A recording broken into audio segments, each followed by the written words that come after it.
Presencial, boa noite. Galera do ao vivo aí, boa noite. Galera do depois, bom dia, boa tarde. Boa noite, senhores, bem-vindos. Beleza?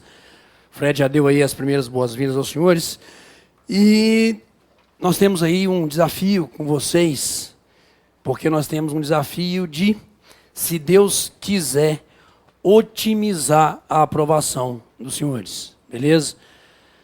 Não chegamos a 30 anos de sala de aula ainda não, mas também não começamos ontem e a gente tem uma experiência muito legal, inclusive em provas do Tribunal de Justiça de Minas. E a gente espera que nesses encontros que a gente tem aí, a gente seja iluminado e que a gente consiga trazer aos senhores, dentro da gama de conteúdo que será cobrado de vocês, realmente aquilo que cai, que os senhores consigam, se Deus quiser, gabaritar, até porque, senhores, vai se posicionando, pode ir. Até porque, senhores, vamos ser bem sinceros, prova nível médio, concordamos?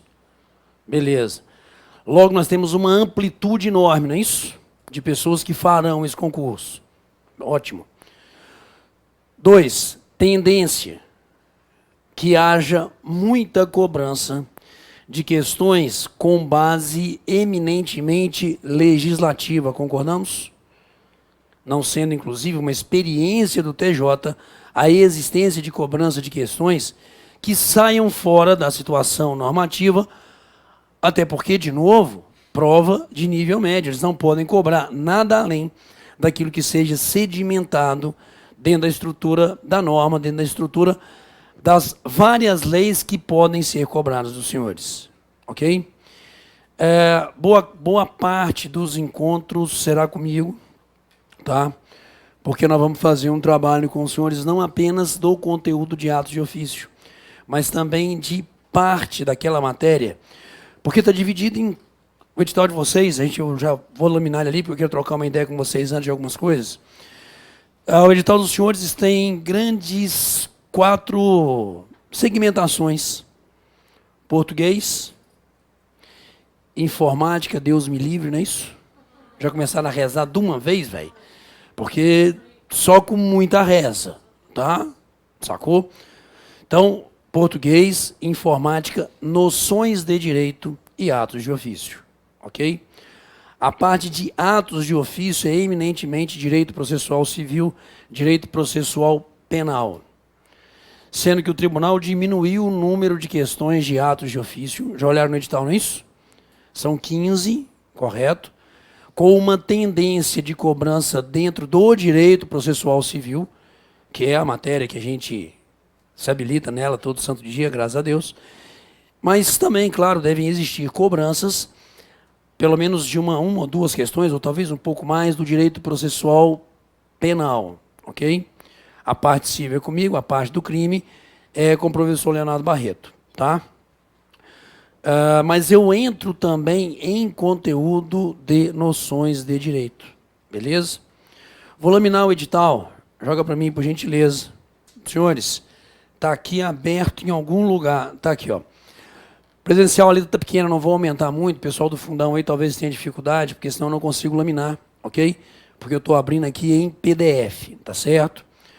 Mas como o Fred falou, a gente espera que seja um concurso que chame muitas pessoas, até porque há uma deficiência muito grande dentro do tribunal de pessoas, cara, tá? Então isso aí é uma característica do nosso tribunal, a ausência, até porque ficou um tempão sem ter esse concurso para primeira instância, beleza? Então daqui o edital, estou andando nele aqui enquanto eu estou conversando com os senhores, beleza? Tá aqui, ó. Nós estamos preparando oficial de apoio. Se alguém eventualmente vai fazer comissário da infância e da juventude, senhores, é basicamente o mesmo conteúdo, tá? Não tem muita distinção nessa bagaça aqui, não. Pouca distinção. E os senhores têm prova objetiva de múltipla escolha, 4 horas, não é isso?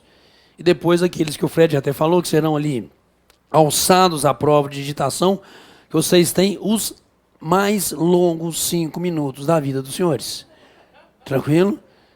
Esses 5 minutos é um 5 minutos sofrido, agarrado. Beleza. Continuemos. Está aqui, ó. Língua portuguesa, 25. Noções de informática com reza, 15, tá? Noções de direito, 25. E a parte de atos, 25. Assim está esquematizado o número de questões dos senhores em termos de conteúdo cobrável. Ok? Continuando, agora eu vou chegar no conteúdo programático com os senhores, porque eu preciso, antes de começar, eu acho que é fundamental a gente iniciar o estudo nosso a partir da situação editalícia. Sei que alguns aí já estão, na verdade, estudando há algum tempo, continuem, por gentileza. Senhores, deixa eu chegar aqui, estou quase lá. Beleza? Em vez de eu ter decorado o número, está aqui, ó. Montoeiro Cidade. Tranquilo? Ótimo. Aí o que cada cargo faz, e aí a gente entra no conteúdo programático. Português, vale a pena pegar, imprimir, trabalhar com ele do lado, ok? Acho fundamental você ter essa visão do edital, mas já digo uma coisa. Atos de ofício ou noções de direito, o tribunal às vezes cobra conteúdo pertinho.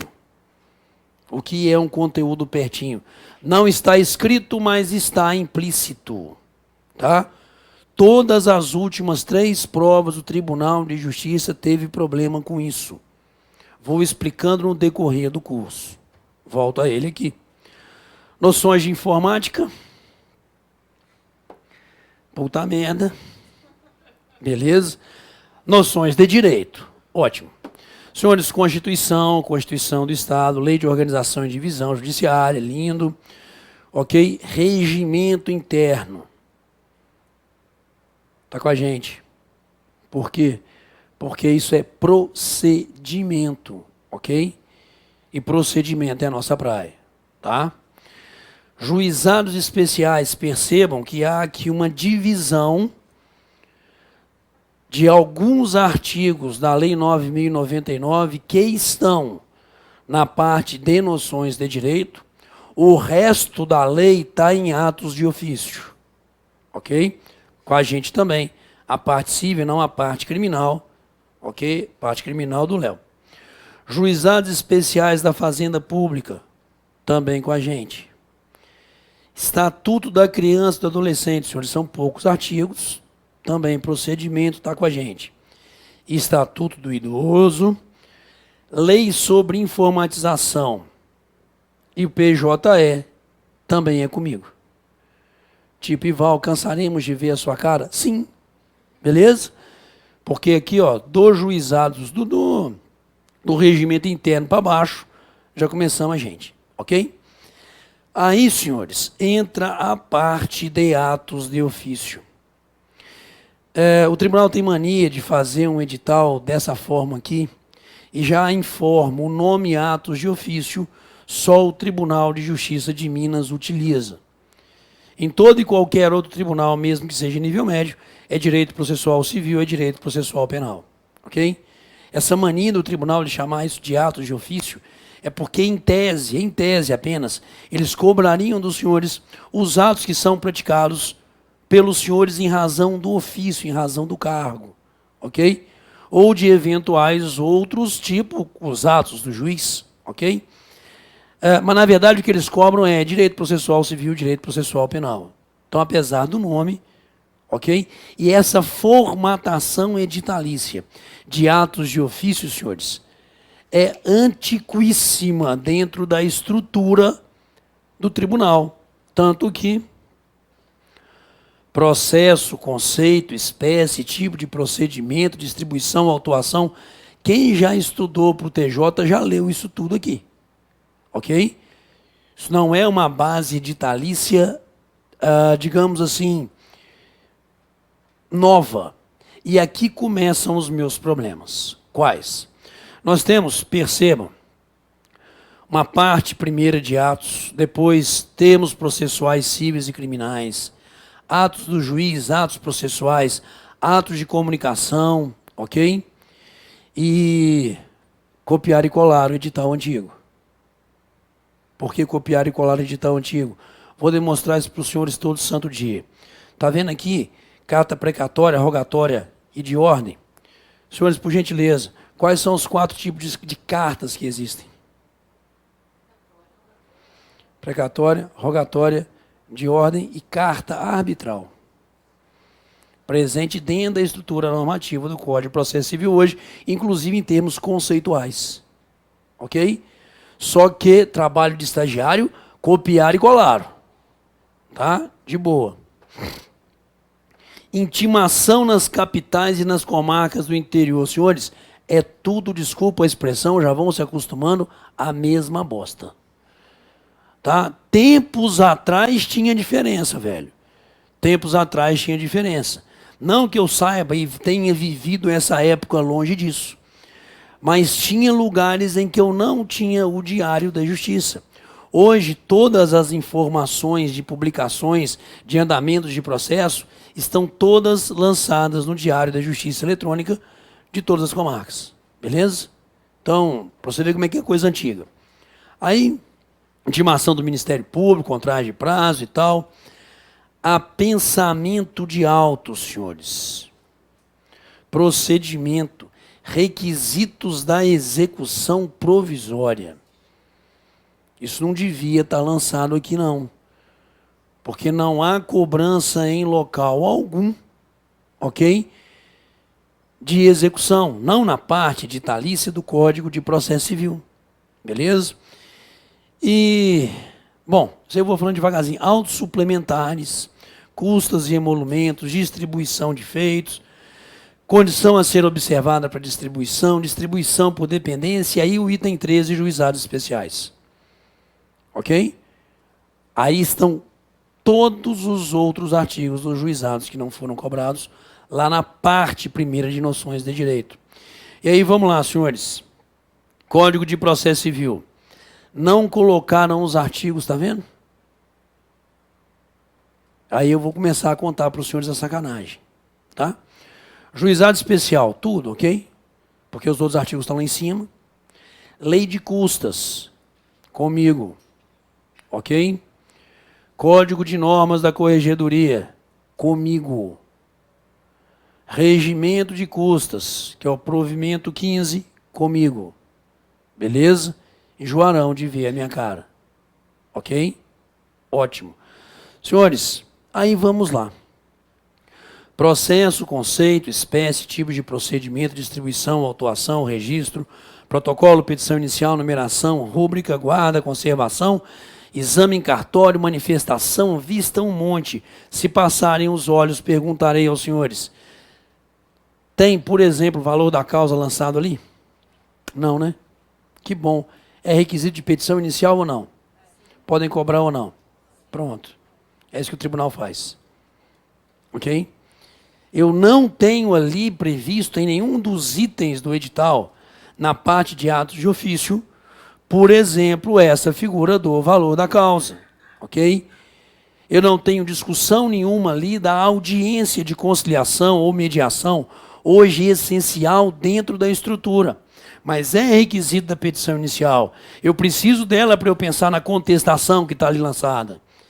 Então o tribunal faz essas ilações, senhores, e começa a cobrar a matéria de forma indireta.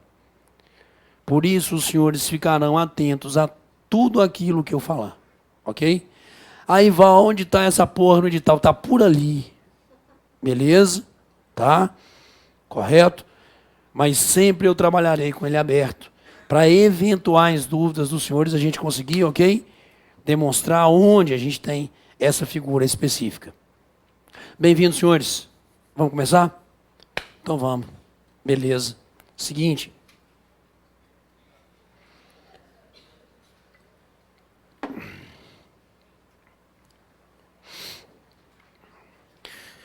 Primeira coisa que eu preciso são de algumas noções básicas e essenciais para a gente poder aqui dar andamento no primeiro item de atos de ofício, que é o conteúdo pelo qual a gente começa, ok?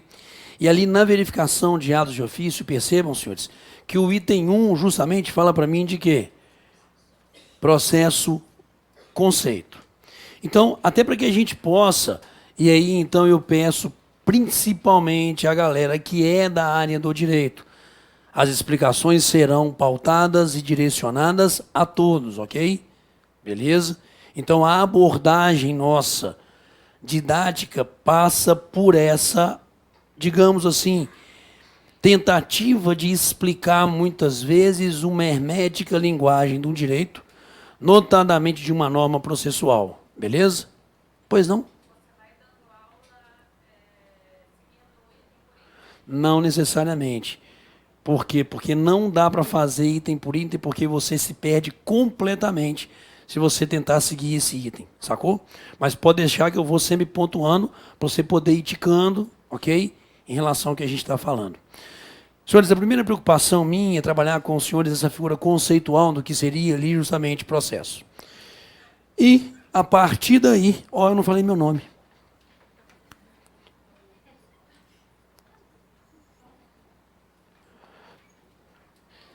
Ival, senhores, ok? Alguns aqui já são conhecidos nossos já.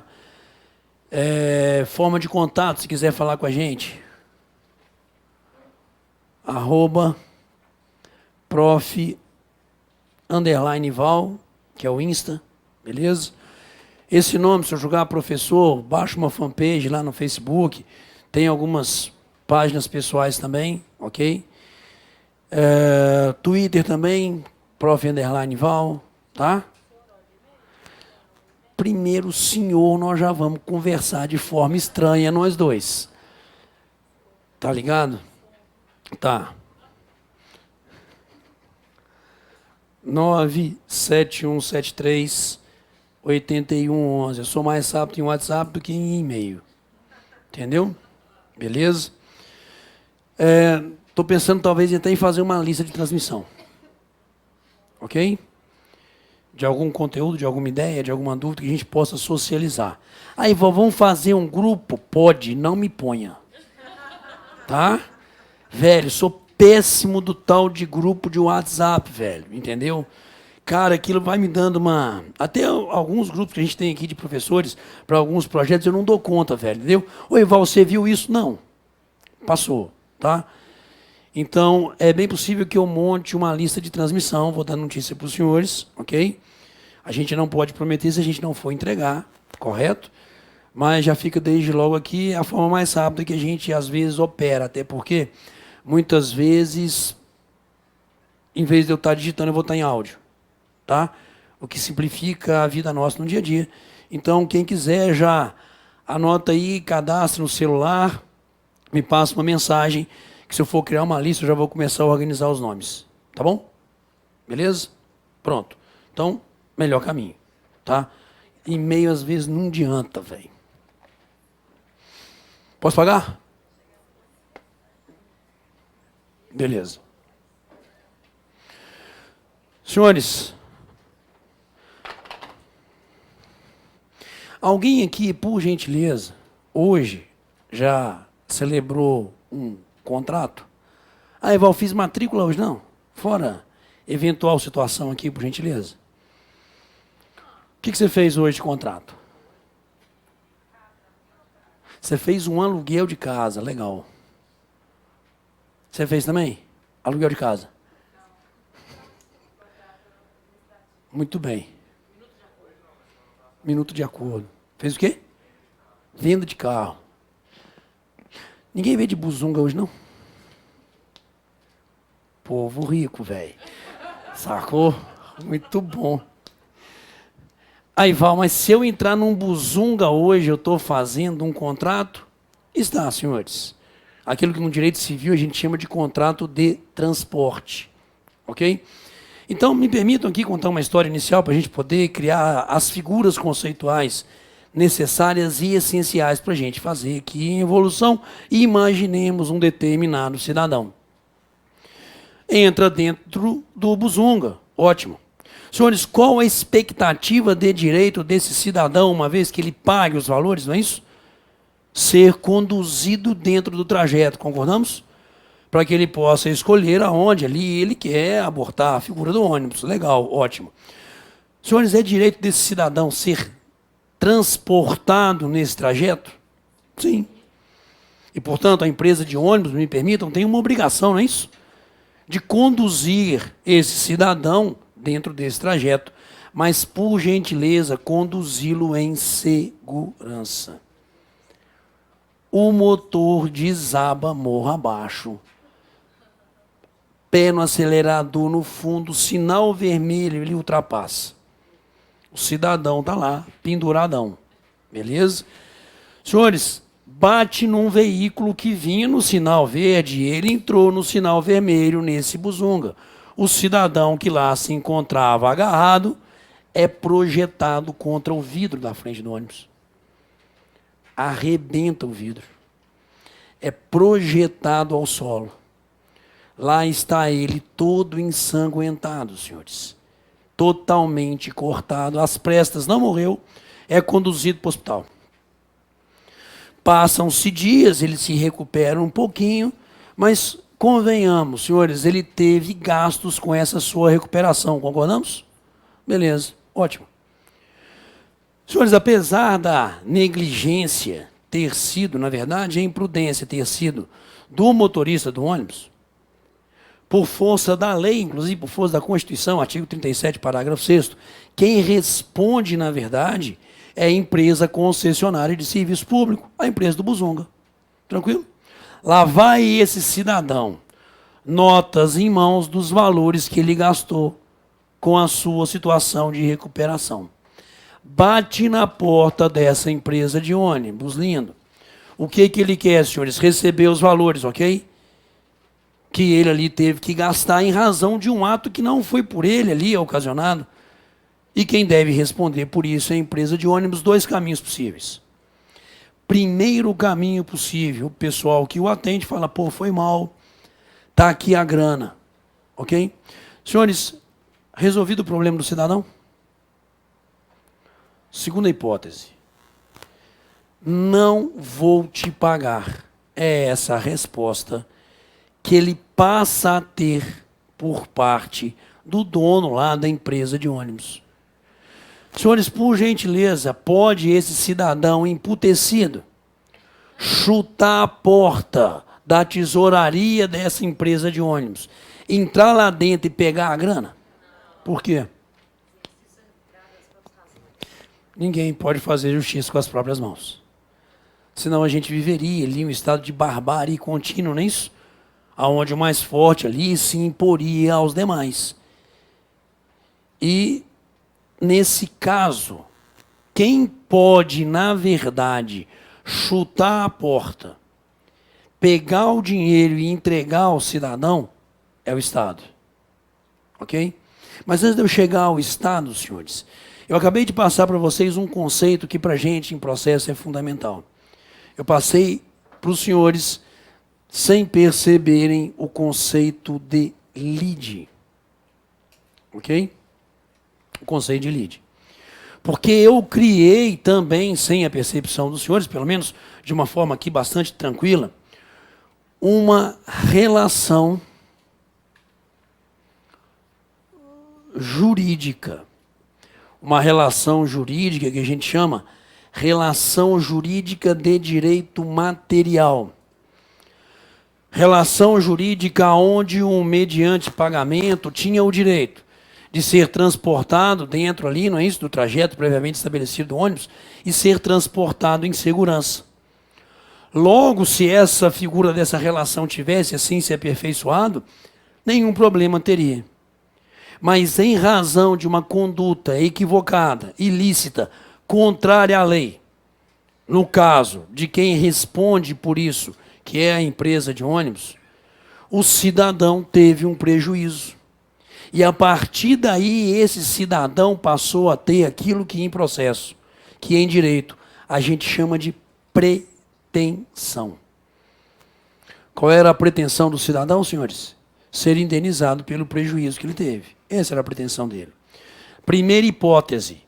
Por ato de vontade entre as partes envolvidas, senhores, a partir do momento em que a empresa fez a ele o pagamento, essa pretensão dele se aperfeiçoou ou não como ato de vontade no mundo real? Sim. Ele tinha uma vontade, uma pretensão de receber os valores ali que ele gastou com a sua plena recuperação física, tranquilo?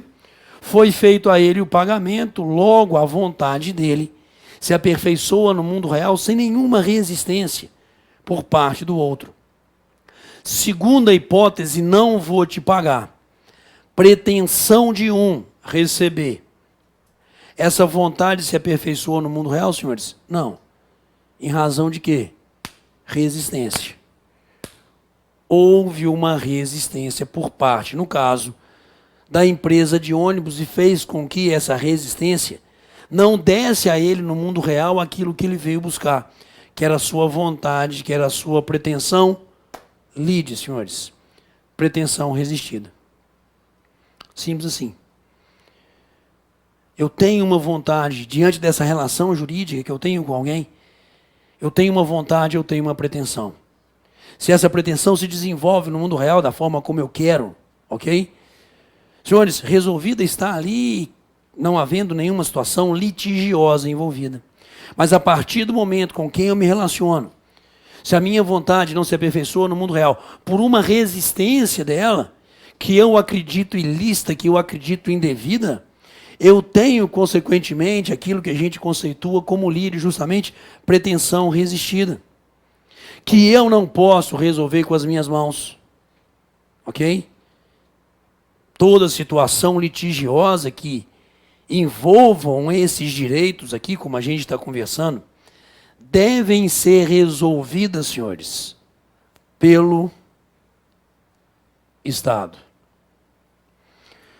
A partir do momento em que o Estado se solidifica ali como historicamente esse ente, uma das primeiras coisas que o Estado faz é o seguinte: pessoas da minha coletividade, vocês não resolverão mais as situações litigiosas com as próprias mãos. Sou eu, o Estado, que resolverei. Porque se eu deixo a cargo de vocês, eu não terei jamais ali, não só a figura conceitual do que seria o Estado, mas nós não viveríamos numa situação de uma sociedade pacífica. Por isso o Estado traz para si, historicamente, a resolução das situações conflituosas. Conceito de lide tranquilo, senhores? Beleza? Ótimo. E como que o Estado atuará, então, para resolução, para resolver, para afirmar se a minha vontade realmente deverá se aperfeiçoar no mundo real da forma como eu pretendo, ou se aquela resistência do outro foi uma resistência lícita? O Estado resolverá isso através do processo, senhores. Portanto, quando a gente busca conceito, e podem ter certeza que não cobrarão dos senhores na prova o conceito, o que eles irão cobrar, na verdade, são situações derivadas do procedimento, mas eu preciso da figura conceitual. Porque a figura conceitual pressupõe, na visão que eu preciso dela para a prova, me permitam, por isso aí, inclusive, galera do direito, estou criando uma figura de corte em termos conceituais, porque eu preciso desse conceito. O que eu estou trabalhando com os senhores é o conceito do processo, como meio pelo qual o Estado resolve a lide. Ok? Não apenas resolve afirmando quem tem ou não direito, mas também disponibiliza ao cidadão meios para que esse direito seja efetivado no mundo real. Porque o Estado aqui atua não apenas para dizer: cidadão, você que estava lesado, realmente tem direito a receber da empresa de ônibus a quantia tal. Mas eu, Estado, asseguro a você mecanismos para que esse seu direito possa ser efetivado. E, senhores, quando eu falei que o Estado pode literalmente chegar lá chutando a porta, o Estado faz, ok? Porque existem mecanismos e meios para isso. Então, o processo nada mais é que o meio pelo qual o Estado atua, não apenas para resolver a lide, afirmando ali quem tem ou não direito, mas também para efetivar esse direito no mundo real. Ok? Não competindo mais ao cidadão de forma privada a resolução e efetivação do seu direito. Esse é o conceito que eu quero daqui em diante de processo. Meio de atuação do Estado para resolver a lide e concretizar o direito de alguém no mundo real. Pegamos?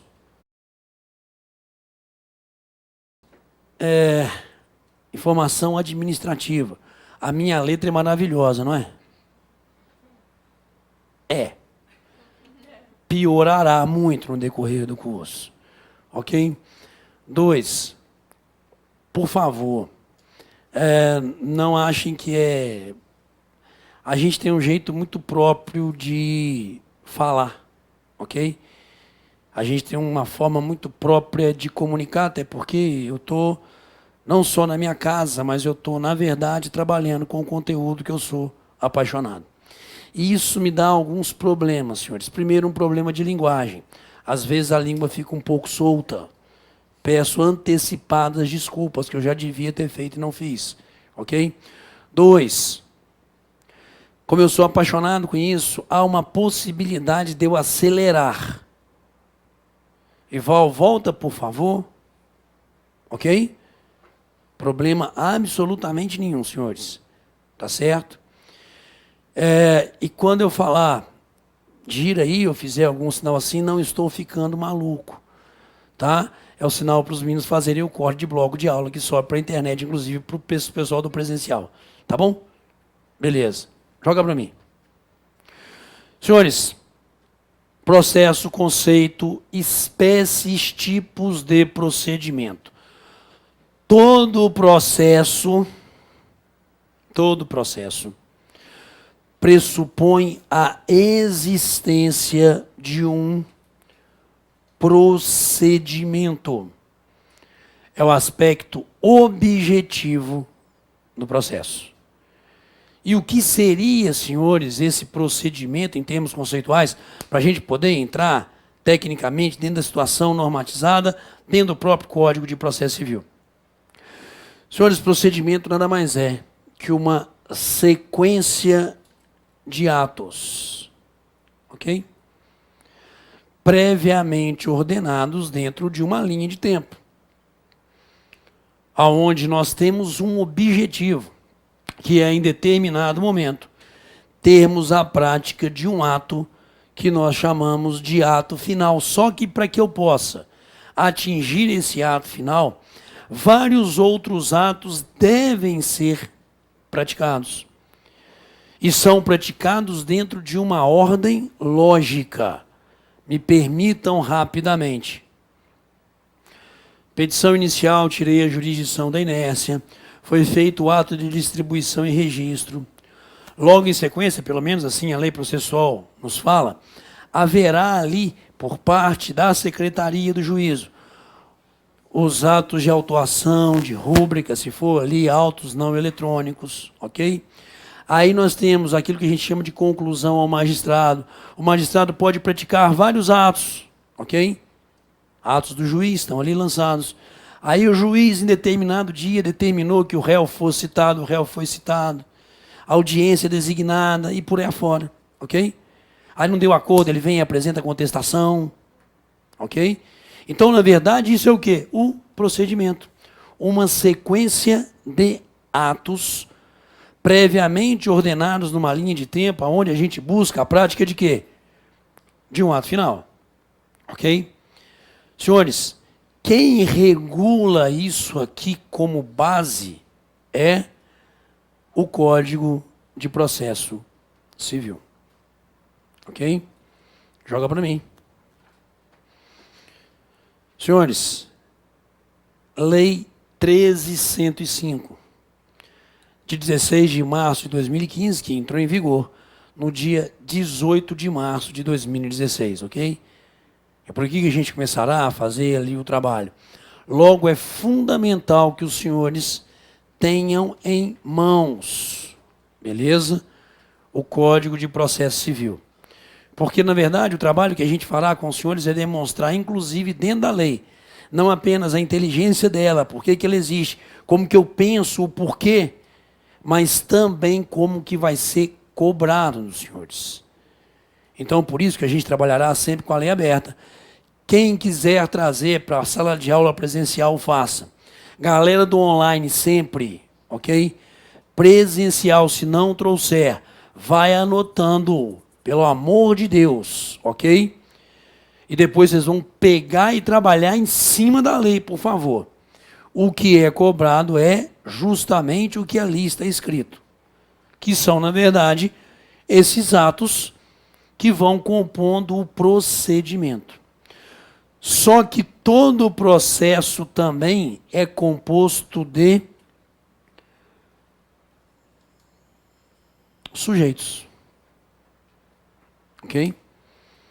Porque esses atos são praticados por alguns sujeitos. Alguns atos são praticados pelo juiz. Alguns atos são praticados por aquele que é o autor, aquele que é o réu. Outros atos desses aqui do procedimento são praticados por serventuários da justiça. Beleza, senhores? Logo, todo o processo é composto objetivamente de um procedimento e subjetivamente de sujeitos que se encarregam da prática, digamos assim, desses atos do processo, desses atos do procedimento. E todos são partícipes, ok? Dentro dessa estrutura, para que a gente possa atingir esse dito ato final que aqui se espera. Todo mundo pegou? Beleza? Ótimo. Só que ali, senhores, dentro da figura do edital dos senhores, está tipo de processos, ok? Então vamos lá. Tipos de processos. Nós temos hoje, estruturalmente, no direito processual civil regido pelo CPC 2015, aquilo que a gente chama de processo de conhecimento, ok? E aquilo que a gente chama de processo de execução. Então, quando a gente pensa em modalidades de processo, o que nós temos é processo de conhecimento, processo de execução. Qual a diferença entre um e outro? Senhores, processo de conhecimento tem como, vou usar essa palavra, primordial função, apesar de não ser assim tecnicamente, afirmar ou não a existência do direito. De novo, o primeiro objetivo do processo de conhecimento é permitir ao cidadão chamado juiz afirmar ou não a existência do direito. Lembra o acidente do Buzunga? Vou levar ao Estado, através de um ato próprio, aí eu começando o procedimento, ok? Essa é a minha pretensão enquanto autor. Esperando que, ao final, depois de todos os atos que a lei determina sendo ali praticados, o juiz possa, nesse ato final, afirmar se o meu direito ali invocado existe ou não. Senhores, isso é um processo de conhecimento, cujo primeiro objetivo é permitir essa atividade cognitiva, é permitir ao Estado declarar ou não a existência do direito. Portanto, o processo de conhecimento se presta à declaração do direito ou não, ok? Mas quando eu declaro negativamente, eu também estou declarando ali que quem teria direito era a empresa de ônibus a resistir, não é isso? A não pagar ao cidadão o valor que ali ele pretendia. Tudo bem. Mas, senhores, como a gente falou, a função do Estado não se esgota no declarar. A função do Estado também é efetivar direito no mundo real. Só que para efetivar direito no mundo real, para que o Estado possa entrar lá chutando a porta da empresa de ônibus, ok? Saindo do processo e indo efetivar esse direito no mundo real, é necessário, e aí eu vou trabalhar um conceito aqui no canto com os senhores. É necessário aquilo que a gente chama de título executivo. O que é o título executivo? Senhores, o título executivo é um documento, pode pensar num pedaço de papel, beleza? O título é um documento que representa a existência de uma obrigação, que transfere ao Estado a presunção da existência de um direito. Todo título executivo carrega a presunção que o direito aqui realmente existe, tá? Mas eu formo esse título, grosso modo, de duas formas. Eu formo ele extrajudicialmente. Mas também o formo judicialmente. Então nós temos dois tipos, explico isso melhor devagarzinho, dois tipos de títulos executivos. O que a gente chama de título executivo extrajudicial e o que a gente chama de título executivo judicial.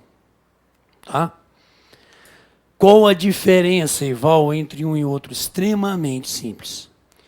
Título executivo extrajudicial é formado fora da jurisdição por ato de vontade das partes envolvidas.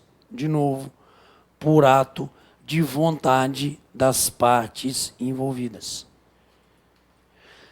Já o judicial é formado por um ato do Estado. É formado por um ato da jurisdição. Então, de novo, o título extrajudicial é formado por um ato de vontade das partes que estariam envolvidas na relação. Exemplo, senhores. Cheque. Cheque é um título executivo extrajudicial. Nota promissória é um título executivo extrajudicial. Um documento que representa o quê? Uma obrigação. E que a lei fala é título. Ok? Tanto que se você fosse lá na empresa do Buzunga, batesse na porta, o cara, não, vou te pagar, velho. Não tenho grana, aceita cheque? Você fala, aceito. Ao ato de vontade, não é isso? O ato dos dois. E aí, então, entregue a você, você teria em mãos o quê? Um título executivo extrajudicial. Tá certo? Cheque voltou sem fundo. Senhores, espera aí. Eu preciso ir ao Estado para o Estado declarar que eu tenho esse direito? Não. Preciso não. Porque nós, parte, já acertamos.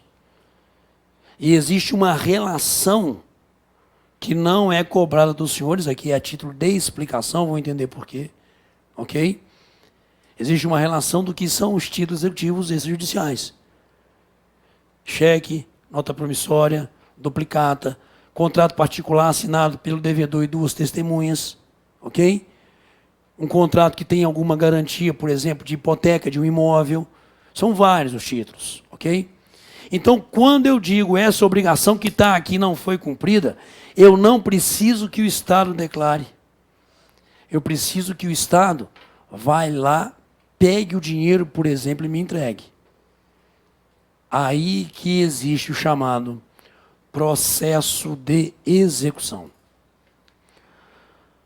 Porque no processo de execução, senhores, esses atos do procedimento aqui não são voltados a declarar se o direito existe ou não, porque o direito já está o quê? Declarado por ato de vontade das partes.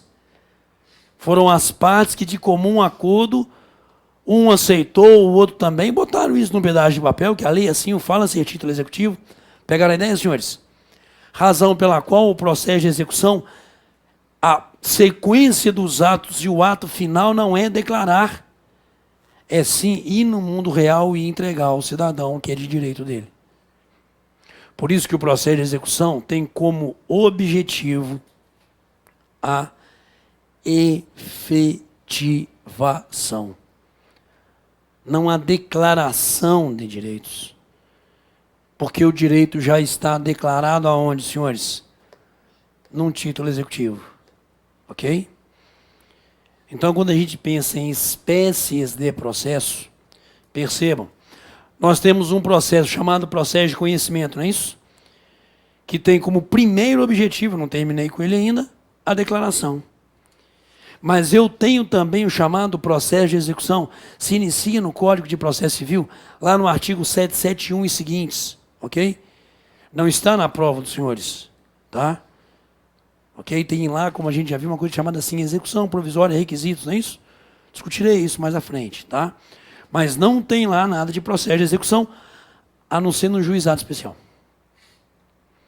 Porque lá na Lei 9.099, como eles cobram a lei toda, tem aos problemas dos editais do TJ, velho. Tem execução enquanto processo, tem recurso, que não é cobrado do Código de Processo Civil, são os contrassensos. Resolvemos isso rapidinho lá, preocupa não. Então o processo de execução se presta a isso. Pegamos? Volta para mim no conhecimento. Porque o conhecimento, senhores, também formará o quê? Um título executivo mais um título executivo judicial. Esse é o meu objetivo. Que o Estado declare, como não foi possível por ato de vontade, o acertamento do direito, que o Estado declare, então, esse direito que eu afirmei ter. E que o Estado agora, através de um ato decisório, diga, cidadão, você realmente tem direito de receber tantos R$1.000 lá daquela empresa de Buzunga. Pegamos, senhores? Isso passa a ser o que? Um título executivo judicial. Então agora, senhores, eu já posso, como eu tenho o direito aqui consubstanciado, como eu já tenho o direito dito nesse pedaço de papel, eu já posso praticar o que é ato de efetivação. Entretanto, esse ato de efetivação vai ser feito no próprio processo de conhecimento. Ok? O Ival, mas não é o processo de execução que se presta à efetivação? Sim. De títulos executivos extrajudiciais. Só. Ok? Porque a partir do momento em que eu tenho em mãos um título executivo judicial, senhores, esse que foi formado ali por ato do Estado, esse que foi formado por ato do Estado, a efetivação é no mesmo processo. Ok? Isso é uma coisa de desenvolvimento histórico, tá? Isso há um tempo atrás não era assim, agora é. Beleza?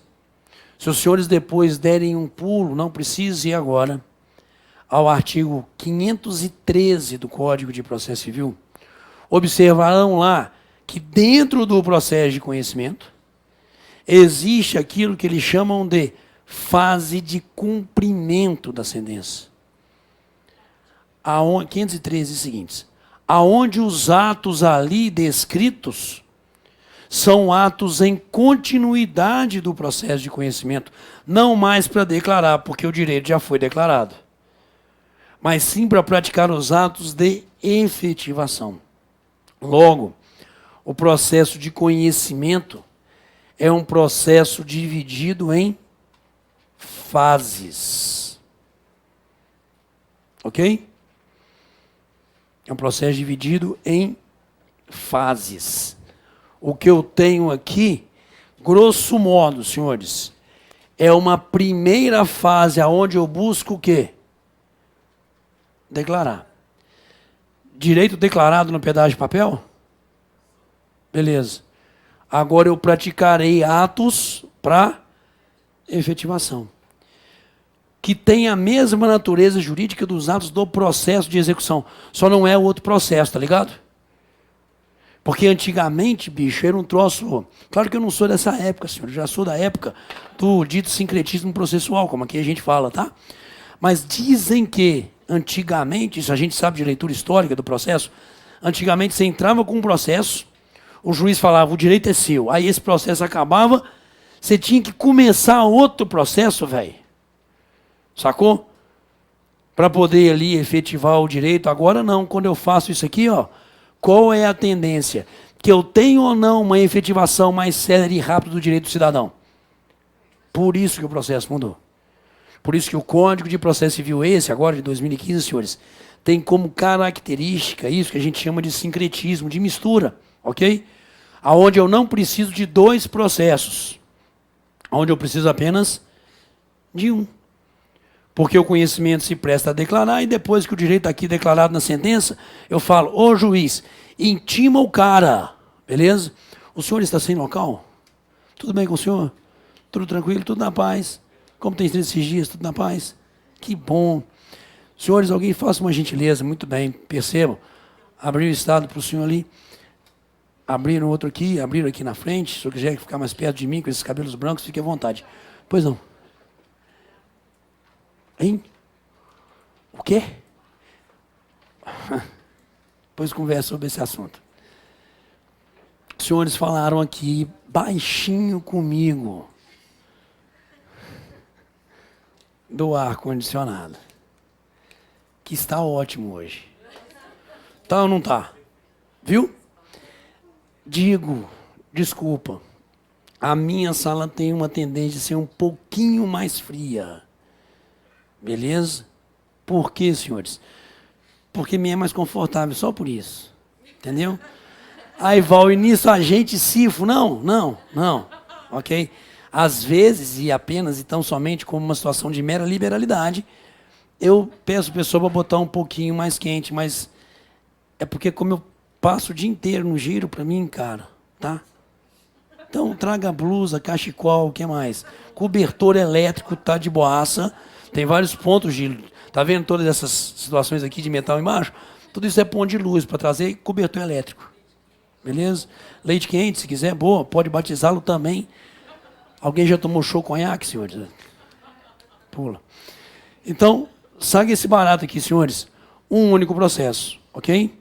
Então, nunca gabarite uma questão. Joga para mim. Que ao falar sobre processo, conceito, espécie, tipo de procedimento, venha afirmando para mim que o processo de conhecimento se presta apenas a declarar. É falso.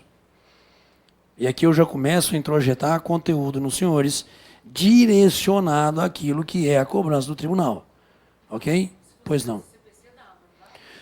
Se fosse antes, a gente poderia mudar a conversa. CPC 2015, nem pensar. Ok? CPC 2015, que é esse que é cobrado dos senhores, processo de conhecimento se presta a declarar e a efetivar direitos. Tranquilo, senhores? Ok? Ótimo. Só que o processo de conhecimento, senhores, é dividido da seguinte forma. Aquilo que a gente chama de procedimento comum, pegou? Aquilo que a gente chama de procedimento comum e aquilo que a gente chama de procedimentos especiais. Ok? Aquilo que a gente chama de procedimento comum, aquilo que a gente chama de procedimentos especiais. Procedimento comum é a base nossa de trabalho. Porque a maioria das situações litigiosas são submetidas ao Poder Judiciário.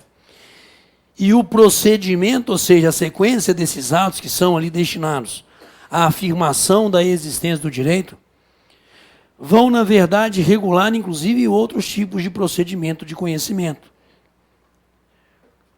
Petição inicial, registro de distribuição, autuação, numeração, rúbrica, conclusão ao magistrado.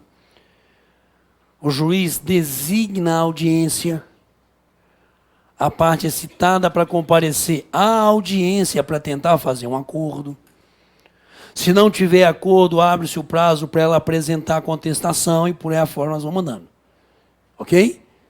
Beleza, senhores? Isso é o que hoje a gente chama de procedimento comum. Só que nós temos também os chamados procedimentos especiais. Se eu não me engano, eles estão ali presentes a partir do artigo 500...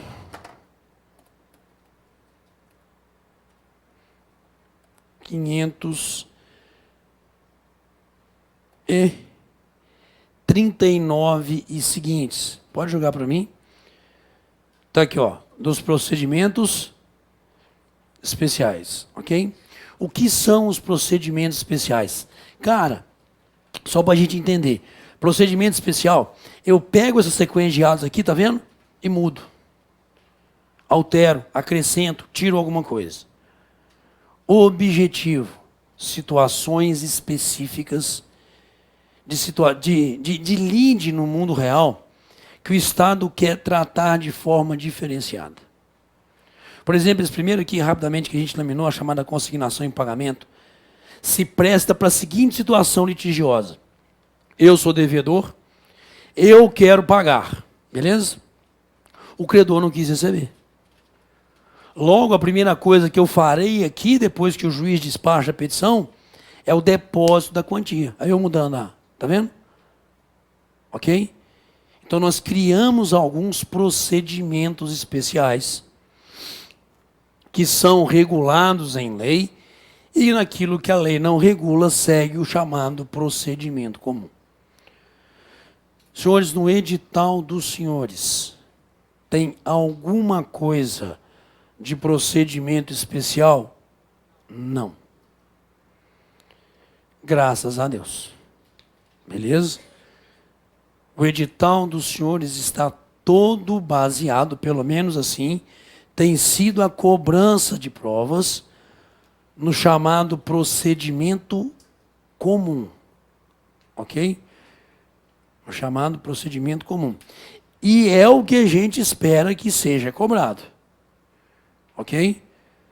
Por exemplo, contestação, petição inicial, está lá no edital dos senhores, não é isso? Alguns procedimentos especiais têm algumas coisas diferentes.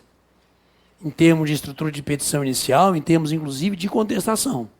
Tá bom? Ok? Mas a tendência é que não haja cobrança pela não existência do edital, e assim a gente espera. E nunca houve cobrança por parte também no tribunal, não. Tá certo? Então tá aqui, ó. O que será cobrado dos senhores é o procedimento comum.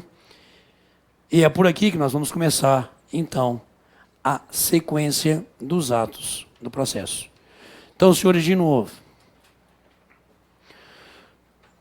toda relação jurídico-material pode se tornar litigiosa, eu não resolvo com as minhas mãos. Eu devo submeter a situação litigiosa a ser resolvida pelo Estado. O Estado resolverá isso através do processo, que nada mais é que uma sequência de atos ditados na lei, porque é a lei que vai regular, e é isso que a gente vai estudar, e que também é composta de alguns sujeitos, que são aqueles que se encarregarão da prática desses atos. Sendo dividido o processo hoje, segundo o Código Novo, em apenas duas espécies. Aquilo que a gente chama de processo de conhecimento, que hoje se presta tanto a declarar quanto a efetivar direito, e o chamado processo de execução, exclusivo para títulos executivos extrajudiciais. Porque uma vez formado no processo de conhecimento o título executivo, aqui eu já pratico também os atos de efetivação, sem a necessidade de desdobrar isso num segundo processo. E nós temos dentro do processo de conhecimento o procedimento básico nosso, que é o chamado procedimento comum. E temos também alguns procedimentos especiais, que são ali procedimentos pontuais para algumas situações que o Estado quer ali, em termos de atuação, que seja feito um pouquinho de forma diferenciada. Galera, primeiro grande passo dado. Primeiro grande passo dado. Manda. Procedimento, cumprimento de sentença, são os atos de efetivação do processo de conhecimento. Perfeito. Pois não? Processo cautelar sumiu. As medidas cautelares continuam a existir. Beleza? Senhores, vamos para o processo de conhecimento. Beleza? Mas antes da gente dar início ao ato primeiro do processo de conhecimento, que é, na verdade, a petição inicial, eu preciso que os senhores me acompanhem na lei. Joga o CPC, vamos trabalhar.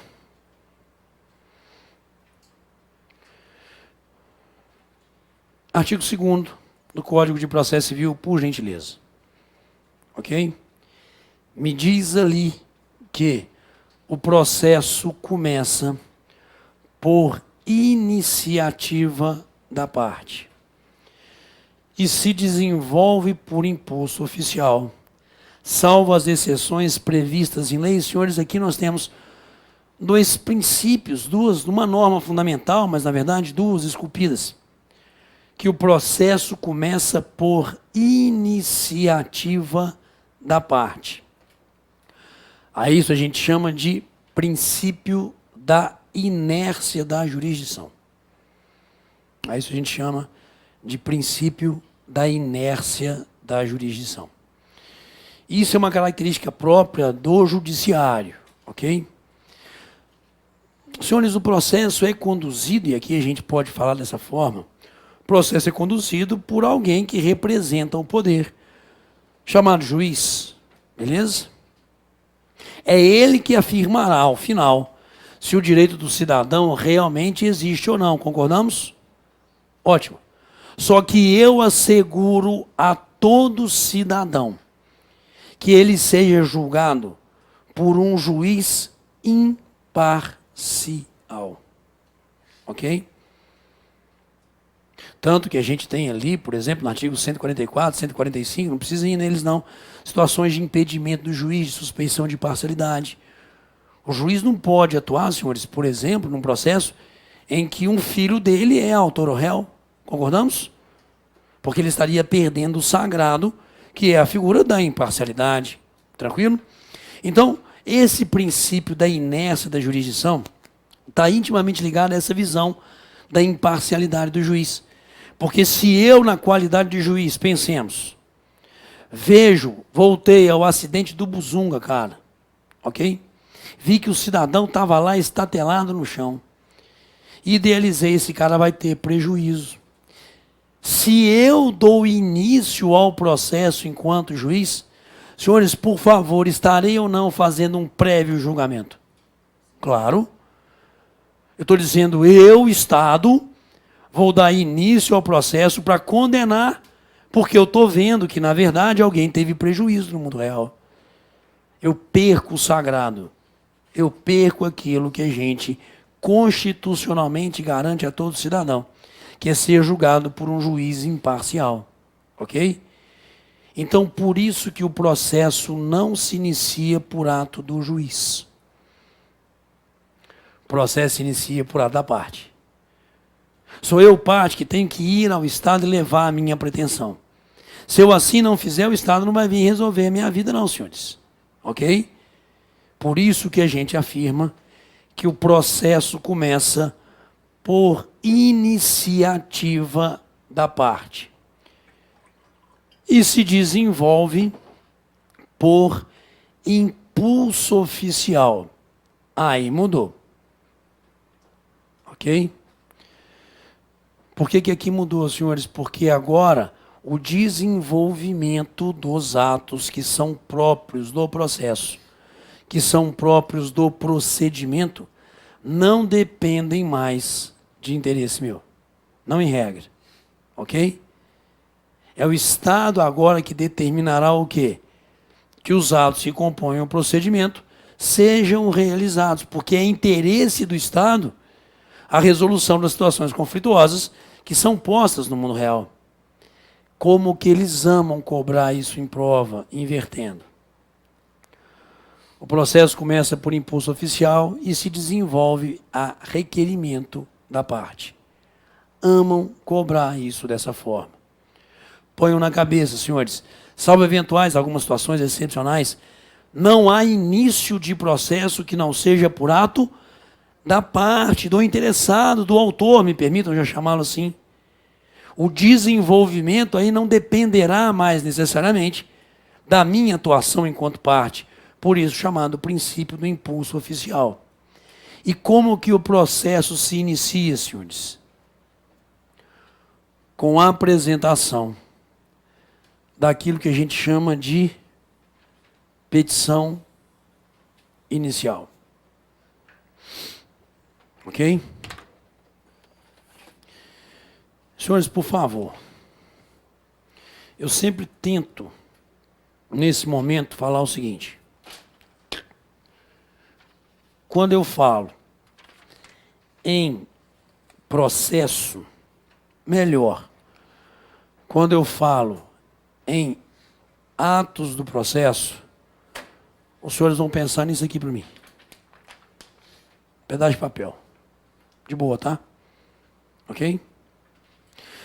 Mesmo quando eu diga autos eletrônicos, eu quero depois dar uma dica para os senhores de como responder prova hoje, sabendo se são ou não autos eletrônicos, tá? Se a gente vai chegando devagarzinho.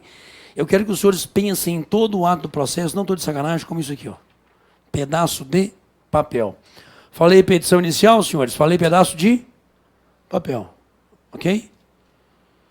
Tanto que muitos sabem que esse pedaço de papel vai compor isso aqui, né, senhores? Que são, ou é aquilo que a gente chama de autos do processo.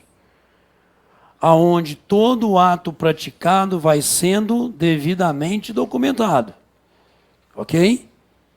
E isso vai formando aquilo que a gente chama de autos, que nada mais é que um ato que a gente vai descrever dentro do Código de Processo Civil, de eu pegar, por exemplo, a petição inicial e mais os documentos apresentados e colocar uma cartolina.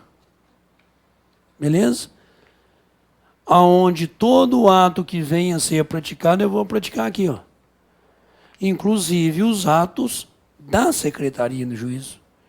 Ok? Eu vou certificar que eu recebi isso aqui no dia tal, aqui dentro, ó. Beleza?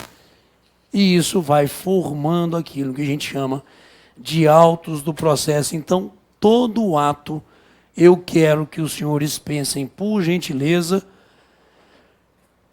pedaço de papel, está aqui, ó. Petição inicial. Aonde eu levarei ao Estado justamente a minha pretensão. Claro que quando eu penso em Código de Processo Civil, esse ato é um ato confeccionado, senhores, apesar de ser um ato da parte, é confeccionado por seu advogado, por seu procurador, ok? É ele que se encarregará de apresentar isso tecnicamente ao Estado, ok? Petição inicial. Ato que tira a jurisdição da inércia. Porque uma vez apresentada ela, a petição inicial ao Estado, pegando o cidadão e levando ao fórum, ok? Eu estou dando início ao processo. Só que, peraí, eu não posso fazer esse troço de qualquer jeito não, senhores. Ok? Existem regras, existem requisitos. A lei processual vai virar para mim e vai falar, esse ato, não só esse, como vários outros, devem ser realizados dessa forma, devem ser realizados desse jeito. Logo, eu tenho no artigo 319 do Código de Processo Civil os requisitos dela, petição inicial. Volta para mim. Senhores, eu não posso falar, você me perguntou sobre a sequência do edital. Eu não posso falar. Você me perguntou sobre a sequência do edital. Eu não posso falar em distribuição, autuação e registro sem que eu primeiro fale de petição inicial. Ok? Jogou para mim? Ah, jogou. Então, senhores, no artigo 319 do Código de Processo Civil, nós vamos encontrar os requisitos da petição inicial. Como eles podem cobrar dos senhores. Se isso aqui é ou não requisito. Ok? Beleza? Portanto, caiam comigo no artigo 319 do Código de Processo Civil. Porque ali ele, artigo 319, justamente fala para mim da petição inicial e de seus requisitos. E dentro dos requisitos dela, a petição inicial, o primeiro requisito é o juízo a que é dirigida. Senhores, isso, item 1 do artigo 319, é o que a gente chama de competência. Ok? E aí me permitam aqui, por gentileza, uma visão mais ampla da estrutura do Poder Judiciário brasileiro. O Poder Judiciário brasileiro é dividido em 5 grandes compartimentações. Eu tenho a Justiça Federal, que cuida lá das causas em que a União seja parte. Eu tenho a Justiça do Trabalho, que é, na verdade, destinada aqui, senhores, a situações litigiosas no âmbito do direito do trabalho, ok? Eu tenho a chamada Justiça Eleitoral, que cuida justamente dos problemas, das situações litigiosas desse direito. Tenho a chamada Justiça Militar. E tenho também aquilo que a gente chama de Justiça Comum, também conhecida como Justiça Estadual. Essa para a qual os senhores estão fazendo prova. Ok? Porque essa justiça dita estadual é organizada no âmbito, pela Constituição Federal, de cada estado. Cada estado a cria e a regula. Ok? E o que é julgado nessa justiça estadual, senhores? O que não é julgado na federal, o que não é julgado na Justiça do Trabalho, o que não é julgado na eleitoral nem na militar, vem para a Justiça Estadual. Ok? Então, por exemplo, se eu tenho um problema qualquer de situação que não seja, que seja de Justiça do Trabalho, eu vou levar para lá, ok? Então eu começo a ver o que? A competência. Então eu vou direcionar isso aqui, que é a minha pretensão para a Justiça Estadual. Não é causa da Justiça Federal, não é causa da Justiça do Trabalho, ok? Beleza. Só que aí, dentro da Justiça Estadual, ela é organizada como, senhores? Cada estado tem o seu Tribunal de Justiça. Competência do Tribunal de Justiça, o Estado. Portanto, a competência do Tribunal de Justiça do Estado de Minas Gerais é ali dentro do Estado. Só que nós temos uma divisão política do Estado e temos uma divisão judiciária do Estado. Porque todo Estado é dividido em municípios, concordamos? Ótimo. Só que para o judiciário ele é dividido em comarcas, aonde um município pode ser uma única comarca. Belo Horizonte. Ok? Mas, senhores, nós temos nessa divisão algumas comarcas que abarcam mais de um município. Ok? Algumas cidades do interior são sedes de comarca, mas outras cidades vizinhas também compõem, não é isso? Essa comarca, ok? Então, há sempre essa divisão. E eu, lei, vou dizer o seguinte: se a sua causa é da Justiça Estadual, e é, por exemplo, uma causa que versa sobre acidente de veículo, indenização buscada em razão disso, a demanda deve ser proposta, a petição inicial deve ser apresentada na comarca de domicílio do autor ou local aonde aconteceu o acidente. Beleza? Se você está querendo discutir a propriedade ou a posse de um determinado imóvel, deve ser proposta na comarca onde está o imóvel. Quem fala isso para mim, senhores? Código de Processo Civil, do artigo 46 ao 53. É ele, Código de Processo Civil, que vai dizer para mim se esse aqui é o processo, se essa aqui é a causa, se essa aqui é a situação litigiosa, deve ser apresentado na comarca tal, ok? Por isso que a gente chama isso de quê, senhores? De competência. o juízo aqui é dirigido. De acordo com a lei. Qual é o juízo que conhecerá de eventual causa? Tranquilo? Então, esse é, para mim, por gentileza, o primeiro requisito da petição inicial. Que eu diga qual o juízo, não é isso? Deve ser ali apresentado a qual juízo eu estou apresentando. Esse meu pedido, mas eu tenho aqui também agora, senhores. Item 2. Nome, prenome, estado civil, para por aí. O item 2, eu tenho aquilo que a gente chama de partes, que é autor e réu, ok? É aquilo que a gente chama de qualificação. A qualificação é a individualização. Ok? Eu sou autor, eu que tenho direito, e meu direito tem que ser exercido contra aquele cidadão réu. Esse conceito é um conceito bem tranquilo para a gente aqui, ok? Mas eu tenho que me qualificar. Eu tenho que trazer elementos que me identifiquem também, que identifiquem, individualizando aquele que é o réu do processo. Por isso que a lei vai dizer para mim, perceba, no item 2 do artigo 319, quem não decorou ainda, decora. Pô, Ival, que legal, hein? Sim. Tá? Começa a decorar. Não apenas quais são os requisitos, mas todos esses elementos de qualificação aqui, vou explicar por quê.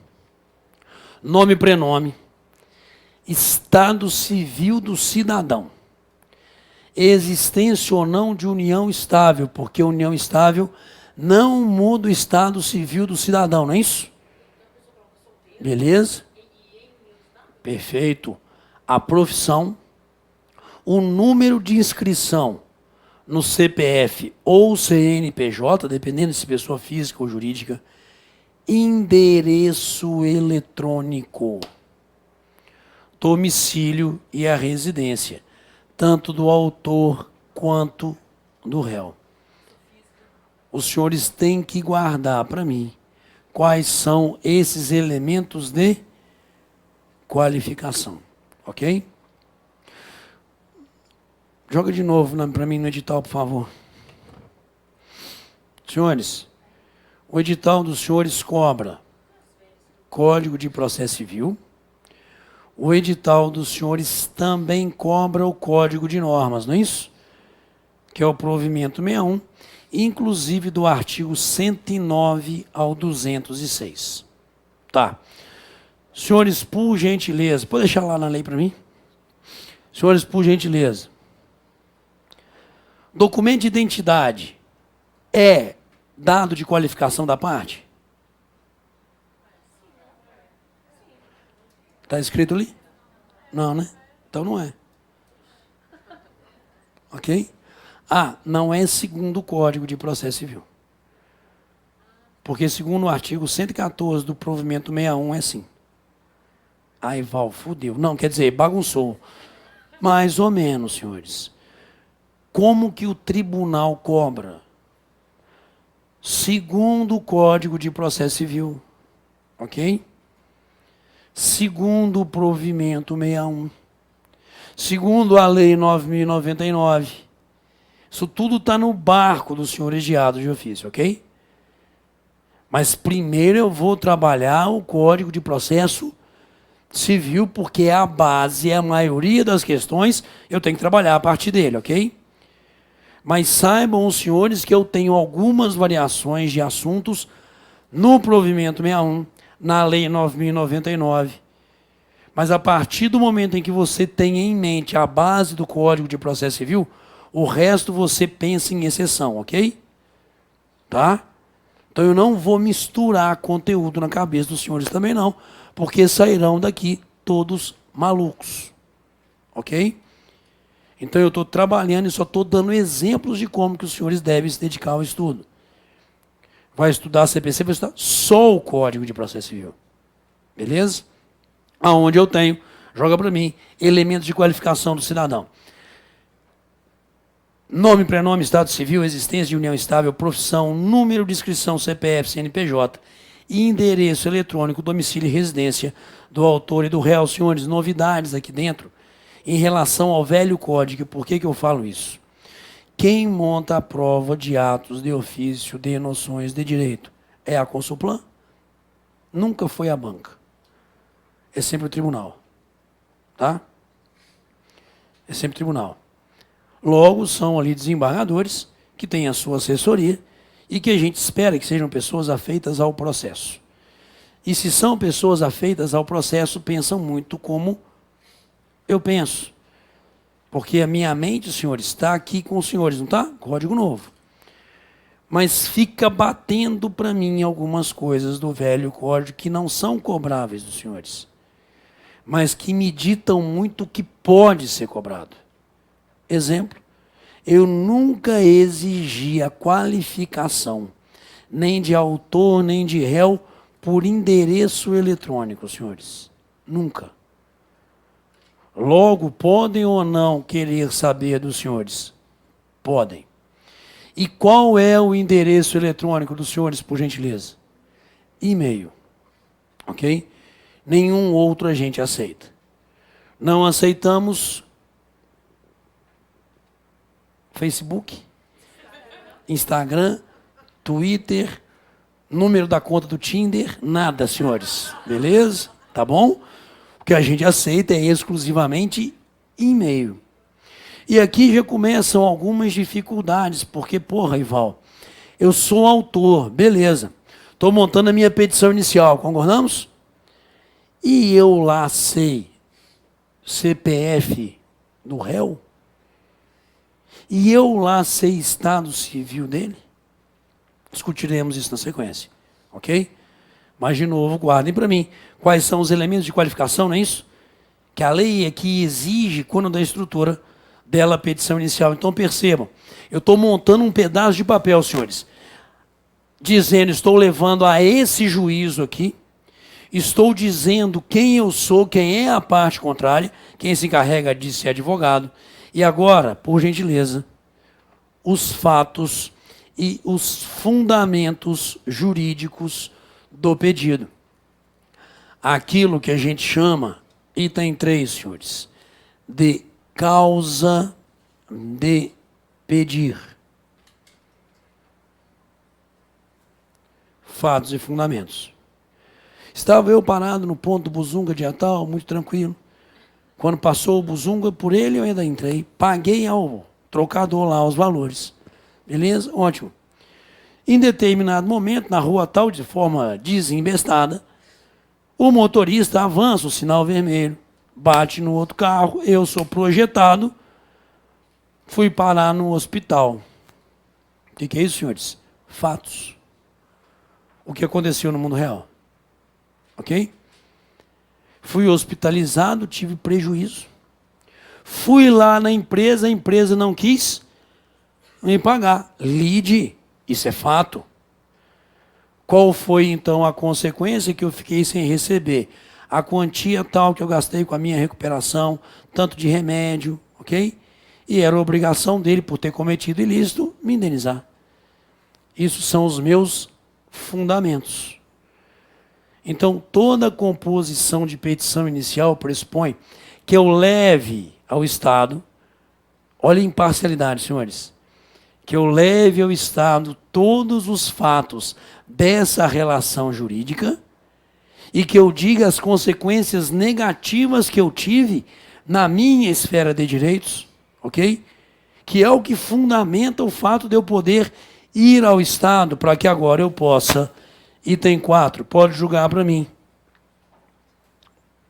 Pedido com suas especificações. Ok, senhores? Então, olha como que é uma estrutura lógica. A petição inicial, e por aqui você começa a decorar. O juízo aqui é dirigido à questão da competência. Em qual comarca que eu vou propor esse troço? Beleza? Quem eu sou, quem é a parte contrária. Estou me individualizando. Ok? Por esses elementos de qualificação que ali o item 2 do artigo 319 apresenta para a gente, decora. O que me leva ao Estado, o que aconteceu no mundo real, que consequências negativas, não é isso? Eu tive na minha esfera de direitos e agora, então, eu quero o quê? O pedido. Estado, diante de tudo isso que eu estou trazendo para você, condena aquela empresa de ônibus a me pagar a quantia de tanto. Isso é o que, senhores? O meu pedido. É isso que eu quero que o Estado me diga, naquilo que a gente chamou de título executivo, lembra disso? Quero que o Estado, diante disso tudo, condene o cidadão a me pagar, velho. Esse é o meu pedido. Percebam que esses 4 primeiros itens da petição inicial estão nitidamente lançados dentro de uma ordem lógica, entenderam? A qual comarca eu vou, a qual juiz eu vou, quem eu sou, quem é a parte contrária, o que me levou a ir ao Poder Judiciário e o que eu espero do Poder Judiciário. Beleza? Mas agora a lei vem trazendo para mim outros elementos dessa petição inicial. E o item 5 é aquilo que a gente chama de valor da causa, senhores. Joga para mim. Tá ali, ó. Item 5. Valor da causa. Ok? Toda causa tem um valor.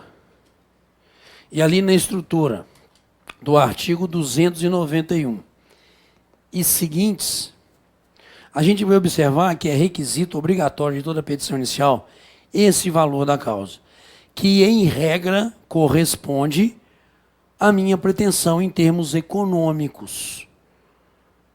O que eu quero receber do fulano? Não é isso? É o alcance do meu pedido. Tá? Ah, eu quero que uma coisa me seja entregue, porque o cidadão tinha a obrigação de me entregar, não me entregou. Beleza. Quanto que vale essa coisa? Ok?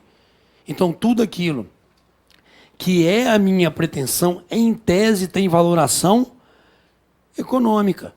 E a lei vai estabelecer regras para esse valor. E Val, por que esse valor é importante? Esse valor é importante, primeiro, senhores. As custas iniciais são calculadas com base nesse valor. Tem uma tabela. Quanto maior o valor da causa, maior as custas. Ok? Esse valor da causa também é utilizado como um parâmetro para penalizações, por exemplo, por litigância de má-fé, por ato atentatório, à dignidade da justiça. Aonde a lei fala tantos por cento, vou penalizar você. Vamos ver alguns casos sobre o valor da causa. Serve também, senhores, para fixar honorários do advogado da parte vencedora. Aquilo que a gente chama de honorários de sucumbência. Então, tem muita importância a figura do valor da causa. É requisito da petição inicial. Ok? 6. As provas com que o autor pretende demonstrar a verdade dos fatos alegados. Senhores, as provas. Eu não narrei o acidente do Buzunga? Eu não narrei que o cidadão ficou lá hospitalizado não sei quanto tempo? Que ele teve prejuízo com isso e com aquilo? Quem tem que provar isso, senhores? Sou eu. Como que eu provo isso? Documento? Testemunha? Eventualmente uma perícia e alguns outros meios probatórios que nós temos. Ok? Então eu devo, desde o início do processo, dizer não apenas os fatos, mas também como que eu vou comprovar para o juiz que esses fatos realmente aconteceram do jeito que eu estou aqui apresentando. Até porque, senhores, o juiz vai acreditar na minha palavra? Sendo eu advogado? Aí que não vai nem fudendo, sacou? Então, dentro dessa ótica, senhores, eu tenho que desde logo indicar as provas.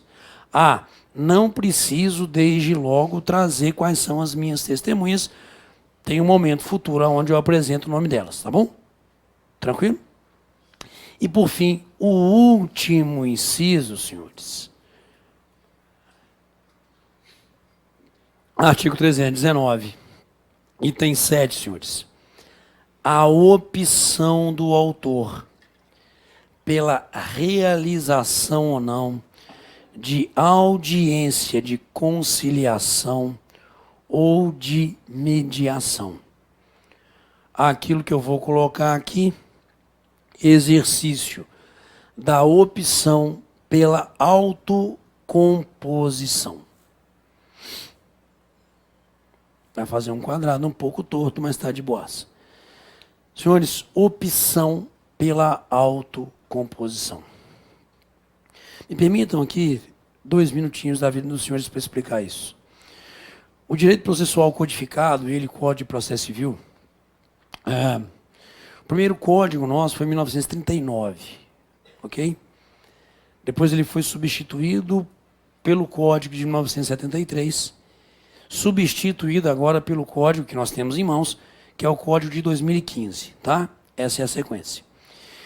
E houve durante essa evolução legislativa nossa uma maturidade muito grande. Uma maturidade muito grande da nossa lei, para isso que eu vou mostrar dentro do Código de Processo Civil, lá no seu início. Que são as chamadas normas fundamentais do processo civil. E passa a ser norma fundamental do processo civil, senhores, o Estado promover sempre que possível, artigo 3º, parágrafo 2º, a solução consensual dos conflitos. Parágrafo 3º do artigo 3º. A conciliação, a mediação e outros métodos de solução consensual de conflitos deverão ser estimulados por juízes, advogados, defensores públicos e membros do Ministério Público, inclusive no curso do processo judicial. Em evolução, a lei processual passou a dar primazia, senhores, à resolução da situação litigiosa, não por uma imposição do Estado, mas sim por viabilizar uma tentativa prévia das partes tentarem o acordo. Ok? Por que a gente fala isso, senhores? Porque nós, do direito, fomos educados, de certa forma, da seguinte forma: quem resolve o conflito, quem resolve a lide é o Estado. Ok? É o Estado que, em determinado dia, vai virar e vai falar: fulano, você tem direito e você não. E com isso o Estado tenderia, olha a visão antiga, a pacificar esse conflito. Pacifica os cambal, senhores. A partir do momento em que o Estado, isso aqui é uma realidade, afirmo para um cidadão: você tem direito, mas digo para o outro: você não, isso não necessariamente está pacificando esses que são os sujeitos do conflito. Pelo contrário, pode inclusive acirrar, senhores, ok? O conflito em termos de sociedade. Então a gente veio em evolução, tanto que, por exemplo, nos anos 90, nós passamos a ter ali, com base inclusive em preceito constitucional, os juizados especiais, não é isso? Cujo objetivo maior é o quê, senhores? Conciliar. Então, a partir da própria Constituição, a gente começou a pensar o processo um pouco diferente, e com esse respiro democrático que a gente teve, a gente começou a pegar algumas ideias e falar o seguinte: porra, peraí, a melhor forma de resolver o conflito não sou eu, Estado, afirmando se alguém tem ou não direito, mas sim viabilizando que as partes o quê? Por isso o nome autocomposição, ok? Eu, Estado, vou viabilizar mecanismos para que as partes possam elas colocar fim. Aí o que eu, Estado, faço? Eu homologo. virou título executivo judicial. Ok? Porque apesar de ser ato de vontade, foi feito aonde? Dentro da jurisdição. Ok? Então eu, juiz, venho e não resolvo a lide, porque a lide foi resolvida pelas partes, eu só homologo e dou validade a isso. Acabou. Ok? E se isso foi atingido, senhores, teríamos ou não uma tendência de resolver realmente a lide e pacificar? Não é isso? A relação. Essa é a ideia. Então, hoje, o processo de conhecimento, em regra, se iniciaria como, senhores?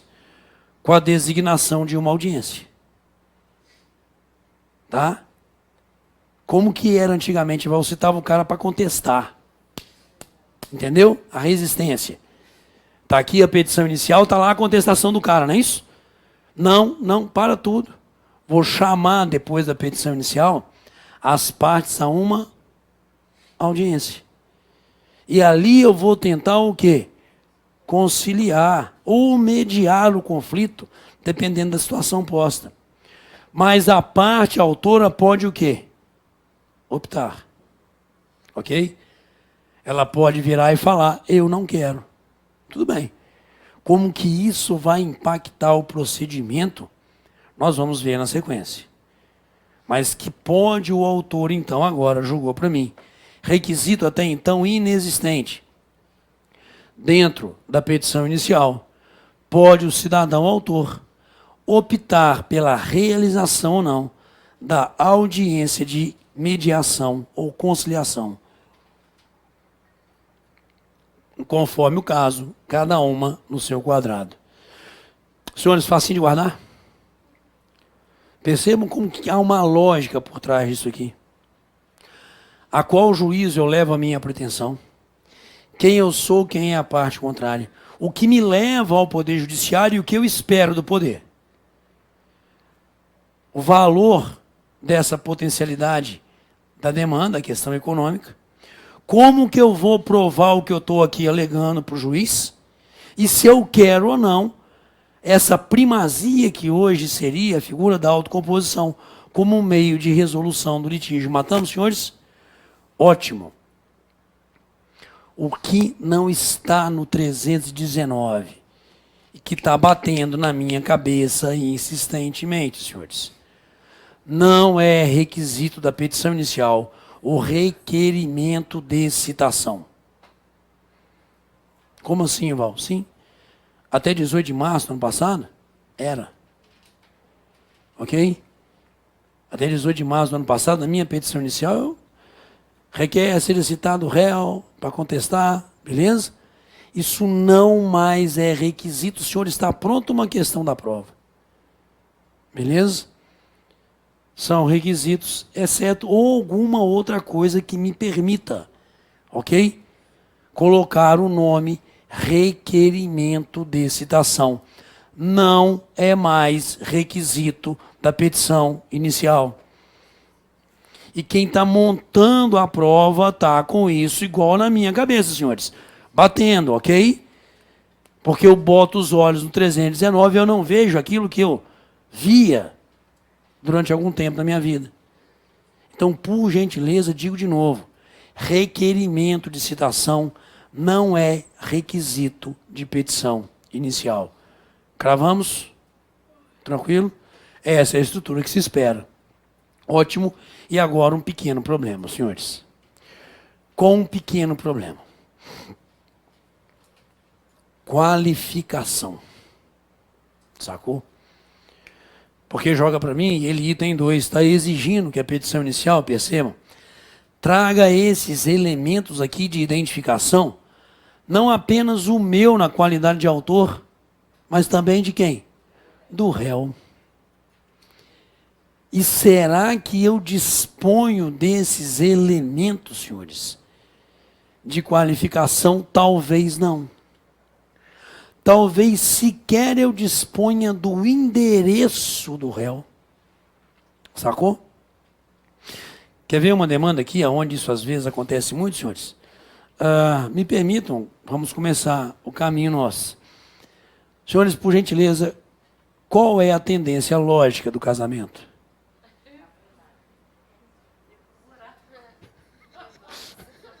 A tendência lógica do casamento é o divórcio, concordamos? Ah, não, Ival. A tendência é sermos felizes para o resto da vida. Ah, tá. Beleza.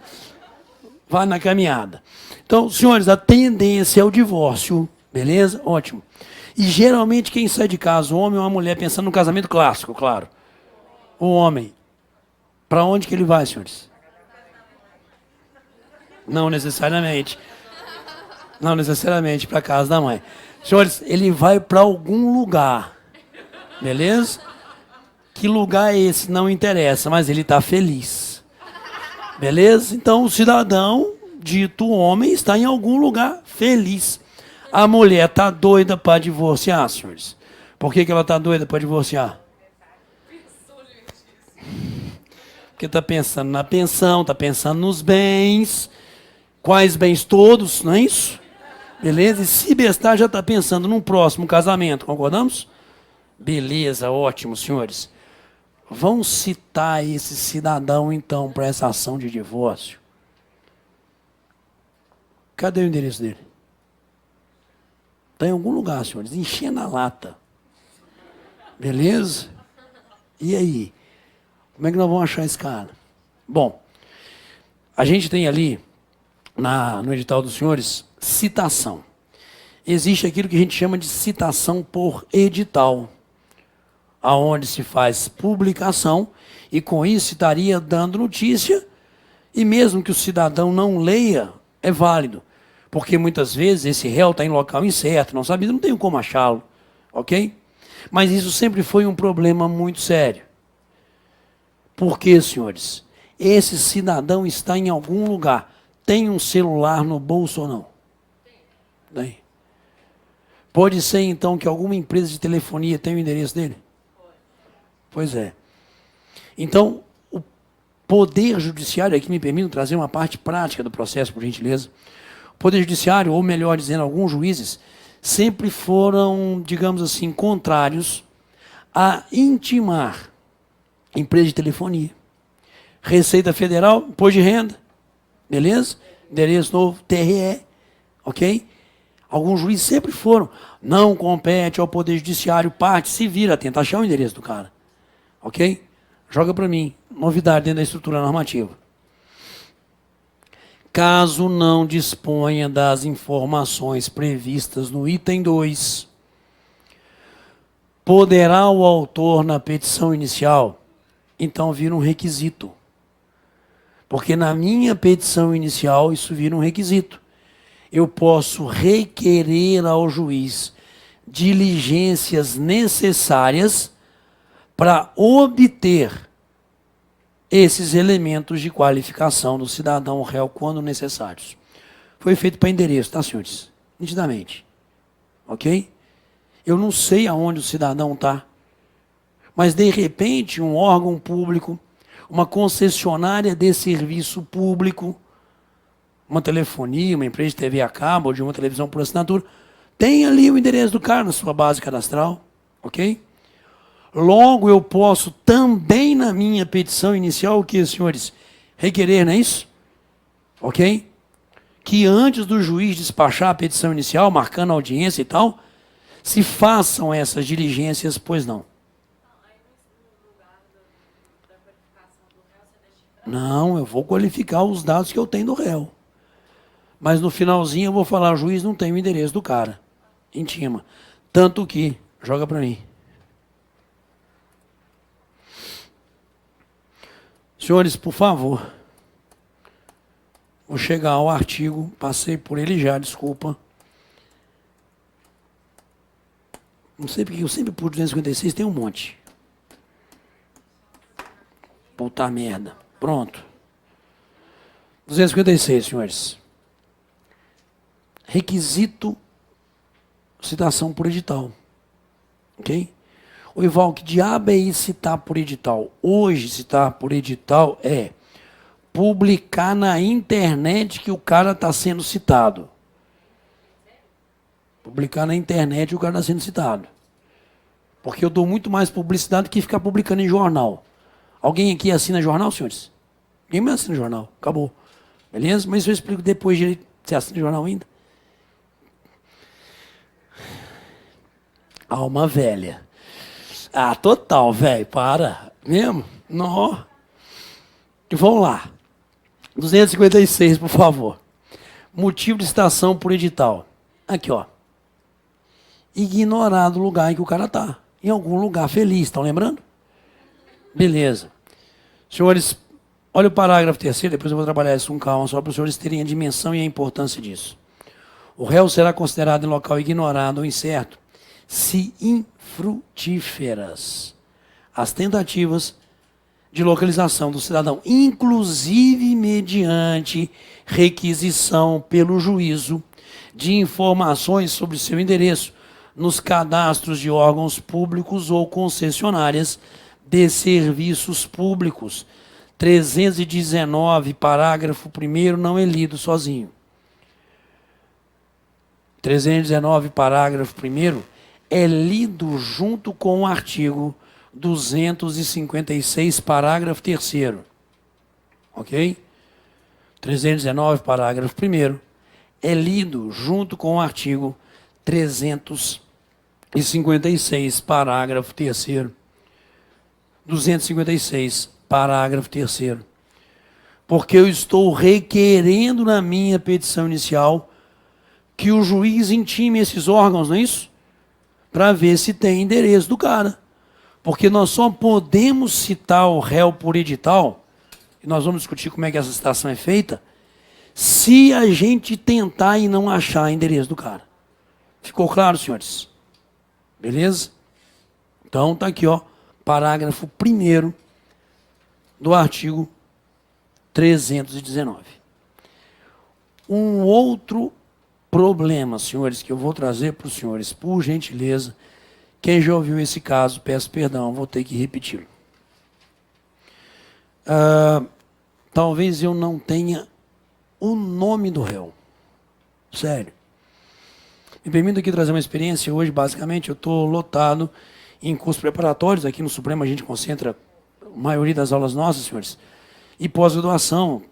Dou muitas aulas também, sou coordenador da pós-graduação da Escola Superior de Advocacia, da OAB de Advocacia Civil, beleza? Então, basicamente, hoje a minha vida é curso preparatório e pós-graduação. Estou afastado da graduação há alguns anos por uma situação de opção, por falta de tempo, e eu prefiro estar trabalhando com os senhores no preparatório e em pós-graduação, beleza? Mas, enquanto professor de graduação, eu tive o prazer, e é uma experiência do caramba, coordenar escritório escola. Porque todo cidadão que é bacharel em direito, ele passou por uma prática real, seja fazendo estágio, se não fez, ele tem obrigatoriamente que fazer a prestação de serviço nos escritórios, escolas, nas faculdades de direito, DAJ, SAJ da vida. Eu já tive a oportunidade de coordenar, é muito legal, porque você tem contato com pessoas que realmente têm uma carência, senhores, de acesso ao Poder Judiciário, ok? Ela não consegue ir a um advogado privado. E a Defensoria Pública não dá conta de tudo. Então tá. Situação clássica de escritório-escola, já aconteceu comigo. Chega lá uma senhorinha. E aí você vai ajudar lá o aluno no atendimento, que ele está passando algum aperto e tal, beleza. E ela começa a narrar a desventura da vida dela. Ô, doutor, eu moro na comunidade tal. Tem um barracão lá. Claro, ocupação, né? Tem um barracão lá. Só que invadiram meu barracão, doutor. Estou agora morando de favor na casa de uma amiga minha. Será que o senhor pode fazer alguma coisa para mim? A senhora consegue fazer para a gente aqui no escritório escola a comprovação de que a senhora morava realmente nesse barracão? Tem lá conta ou tem testemunha, amiga da senhora que sabe que a senhora morava lá? Tem, doutor, lá todo mundo sabe, o cara invadiu, me botou para fora. Tem como fazer, ó, se a senhora tem aí essas testemunhas, a gente consegue sim. A gente pode ir ao Poder Judiciário, entrar com uma ação de reintegração de posse. Aí o juiz vai ouvir essas testemunhas da senhora e vai mandar tirar o cidadão que invadiu o barracãozinho da senhora. Ela, em lágrimas de felicidade, quer te abraçar. Porque ela vira e fala o seguinte: existe solução para o meu problema. Esse tal de Estado existe. Beleza. Ô dona, você está lá preenchendo o atendimento dela. Como é que chama a pessoa que invadiu o barracão da senhora? Ó, vou falar para o senhor, o nome dele eu não sei não. Mas lá na comunidade eles chamam ele de Paulão. Juiz da comarca tal, nome da senhorinha, vem propor ação de reintegração de posse em face do Paulão. Eu não tenho nem o nome, nem dado de qualificação nenhuma, a não ser que ele é conhecido como Paulão e está residindo lá no barracão que ele invadiu. Tranquilo? Senhores, por Deus, aqui não é figuração. Lá vem o despacho do juiz. Traga o autor, o nome correto do réu.